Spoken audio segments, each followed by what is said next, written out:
आप लोग सब सुरक्षित हैं। तो चलिए आज हम आपके लिए एक नेक्स्ट टॉपिक लेके आए हैं। नेक्स्ट टॉपिक है एक्सपोनेंट। ठीक है, एक्सपोनेंट का टॉपिक है। आज हम इसके ऊपर डिस्कस करते हैं। एक्सपोनेंट क्या होता है, देखिए मैंने यहाँ पे लिखा 5⁻3। ठीक है, 5 की पावर कितनी है, 3। तो जो 5 है उसको हम बोलते हैं बेस, एंड जो 3 है उसको हम बोलेंगे एक्सपोनेंट। ठीक है, इसको हम क्या बोलेंगे, एक्सपोनेंट। ये हो गया आपका बेस, 5 है आपका बेस एंड 3 हो गया एक्सपोनेंट। ठीक है, ये हो गया, इसके बारे में होता है एक्सपोनेंट, और ये हो गया बेस। ठीक है, मान लिया अगर हमें इसको सिंप्लीफाई करना है, इस टर्म को 5 की पावर 3 है, इसको अगर हमें सिंप्लीफाई करना है, पावर 3 है, इसका मतलब 5 को हम मल्टीप्लाई कर सकते हैं 3 टाइम्स। ठीक है, 3 टाइम हम मल्टीप्लाई करेंगे, और अगर सिंप्लीफाई करना है तो आप इनको सिंप्लीफाई, इनकी मल्टीप्लाई करके आंसर लिख सकते हो। 5 5 25, 25 5 125। ये हो गया सिंप्लीफिकेशन इसका। ठीक है, ऐसे सिंप्लीफिकेशन करना है। आई होप स्टूडेंट्स आप लोगों को ये अच्छे से आ गया होगा। अब कुछ लॉज हैं, इनके लॉज के बारे में पढ़ते हैं। Law of exponent. ठीक है, ये मैं यहाँ पे रब कर रही हूँ, कुछ लॉ है उनको करते हैं अभी। ओके, तो ध्यान से देखना अभी कैसे करना है। Laws of exponent. ठीक है, लॉज ऑफ एक्सपोनेंट, कुछ लॉज हैं, हम उनके बारे में डिस्कस करेंगे। ठीक है, जो पहला लॉ है उसके बारे में करते हैं, जो फर्स्ट लॉ है उसके बारे में करते हैं। फर्स्ट लॉ है, अगर आपका यहाँ पे बेस सेम है, ठीक है, मान लिया यहाँ पे मैंने लिखा m की पावर, कुछ भी लिख लो, p लिख लो, चलो यहाँ पे लिखती हूँ p की पावर m। ठीक है, यहाँ पे करोगे मल्टीप्लाई, फिर आपको क्या करना है, p की पावर n। ठीक है, p की पावर m मल्टीप्लाई p की पावर n। आपको क्या करना है, अगर इस टाइप से क्वेश्चन दिया हुआ है, देखो ध्यान से देखोगे, मल्टीप्लाई का सिंबल है, दोनों में बेस आपका क्या है, सेम। ठीक है, बेस आपका क्या है, same. Base as it is रखोगे। अगर सिंबल यहाँ पे मल्टीप्लाई है, पावर ऐड हो जाएंगी, पावर को क्या करना है, ऐड करना है।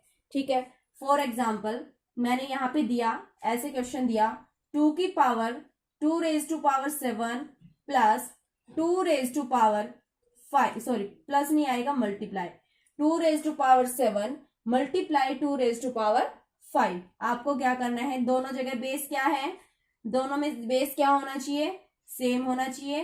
तो आप यहाँ पे क्या लिखोगे, 2। अगर मल्टीप्लाई का सिंबल है तो दोनों पावर्स क्या हो जाएंगी, ऐड हो जाएंगी। ठीक है, तो 7 + 5 कितना आंसर आएगा, 2⁻12। ओके, ऐसे करना है आपको, ऐसे सिंप्लीफाई करना है। पहला रूल हो गया। सेकंड, जो ये आपका फर्स्ट रूल था, जो सेकंड रूल है, सेकंड रूल कराते हैं अभी कि सेकंड रूल कैसे करना है। सेकंड रूल करते हैं, ये फर्स्ट रूल हो गया। मान लिया अगर मल्टीप्लाई की जगह आपका सिंबल है यहाँ पे डिवाइड, तो कैसे करना है, मल्टीप्लाई की जगह सिंबल डिवाइड का आ गया, जैसे यही है p⁻m डिवाइडेड बाय p⁻n। ठीक है, दोनों जगह बेस सेम है तो आप एज इट इज रखोगे p। ठीक है, बेस p ही रहेगा आपका। अब डिवाइड का अगर सिंबल है तो पावर्स हो जाएंगी सब्ट्रैक्ट। ठीक है, पावर्स को क्या करोगे, subtract, m - n। Okay, for example यहाँ पे मैंने लिखा 2⁻7 डिवाइडेड बाय 2⁻5। अब की बार सिंबल आपका डिवाइड का है और दोनों में बेस आपका क्या है, सेम है। ठीक है, तो यहाँ पे आप क्या करोगे, 2 बेस सेम है तो 2 आ जाएगा, 2 ही है दोनों में बेस। ठीक है, पावर सब्ट्रैक्ट हो जाएंगी, 7 - 5। 7 - 5 करोगे, जब आप माइनस करोगे तो कितना आंसर आएगा, 2⁻2। ओके, दोनों में देखो क्वेश्चन एज इट इज था, एक में मल्टीप्लाई का सिंबल था और एक में डिवाइड का सिंबल था। ठीक है, सिर्फ यही चेंज है, बाकी कोई चेंज है नहीं इसमें। जब भी आप देखो, आपको ध्यान रखनी है, बेस अगर सेम है, ठीक है, बेस सेम है और मल्टीप्लाई का सिंबल है तो पावर्स हमेशा आपकी ऐड होंगी, और अगर बेस सेम है लेकिन डिवाइड का सिंबल है तो पावर हमेशा आपकी सब्ट्रैक्ट होंगी। ठीक है, 2 मैंने रूल्स बताए हैं आपको। तीसरा रूल है, ध्यान से देखना है, ज्यादा चेंज नहीं है, जो मैंने अब की बार रूल्स कराए हैं इनमें मैंने बोला था कि जो बेस है वो सेम है और पावर अलग अलग हो सकती है, कोई प्रॉब्लम नहीं है, ठीक है। मैंने बोला अब की बार बेस दोनों के डिफरेंट है लेकिन पावर आपकी सेम है, जैसे p raise to power m multiply, मैंने बेस अब की बार चेंज किया, q raise to power n, ठीक है। p raise to power m multiply q raise to power n नहीं आएगा m, ठीक है। ये रूल है। देखो यहाँ पे बेस दोनों डिफरेंट है और मल्टीप्लाई का सिंबल है, बट जो पावर्स हैं वो दोनों के दोनों जो एक्सपोनेंट है इनके वो इक्वल है। तो आपको क्या करना है, अगर p और q मल्टीप्लाई यहाँ पे हो रहे हैं तो सिंबल देखो यहाँ पे क्या करोगे, p और q दोनों की मल्टीप्लाई करनी है, लेकिन जो पावर दो बार दी हुई है इसको सिर्फ एक ही बार लिखोगे आप m, ठीक है। ऐसे करना है आपको, ओके।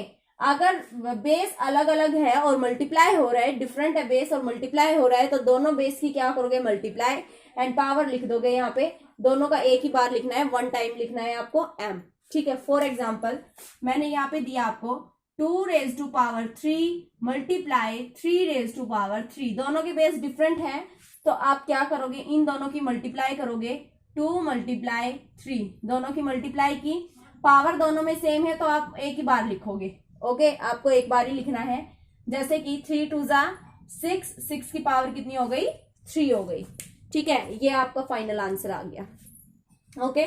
नेक्स्ट जो रूल है, ऐसे ही डिवाइड का रूल है, p की power m means p raise to power m divided by q raise to power m, okay. दोनों में बेस अलग अलग है, डिवाइड का सिंबल है, बट पावर दोनों में सेम है। आप क्या करोगे, p divided by q, p by q लिख सकते हैं ना इस फॉर्म को, p बाई q लिख सकते हैं, ओके। अब पावर सेम है तो आप एक ही बार लिखो पावर m, ठीक है। ये हो गया एक रूल आपका, ये था। फिफ्थ जो रूल है, फिफ्थ रूल है, मैंने यहाँ पे p रेज टू पावर मैंने m किया, फिर मैंने फिर से पूरे की ब्रैकेट लगाई और इसकी भी पावर n कर दी। देखो ये जब भी मैंने बोर्ड मास कराया था, मैंने बोर्ड मास में या मैं मल्टीप्लाई या एडिशन के क्वेश्चन सिंबल्स के बारे में बताती थी, तो मैंने आप लोगों को एक चीज बताई थी, अगर सिंबल्स के बीच में अगर ब्रैकेट का सिंबल है, इसका मतलब पहले सिंबल्स की मल्टीप्लाई करनी पड़ेगी, ठीक है, बताया था मैंने। ऐसे ही दो पावर्स हैं, दोनों पावर्स के बीच में ब्रैकेट का सिंबल है, इसका मतलब दोनों पावर्स की आप क्या करोगे, मल्टीप्लाई करोगे, ठीक है। तो आपको क्या करना है, यहाँ पे जब भी आप सोल्व करोगे, p m और n के बीच में ब्रैकेट का सिंबल है, इसका मतलब आप इन दोनों की क्या करोगे, मल्टीप्लाई करोगे, ठीक है।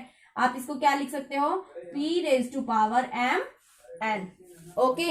ये था एक रूल।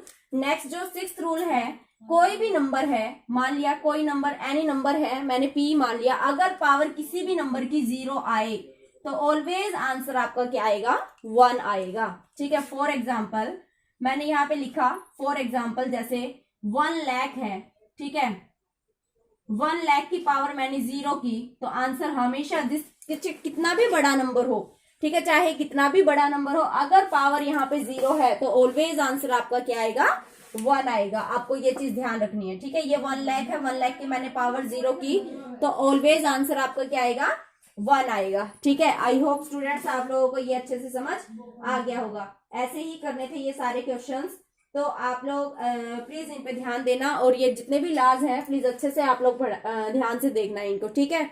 Okay, thank you.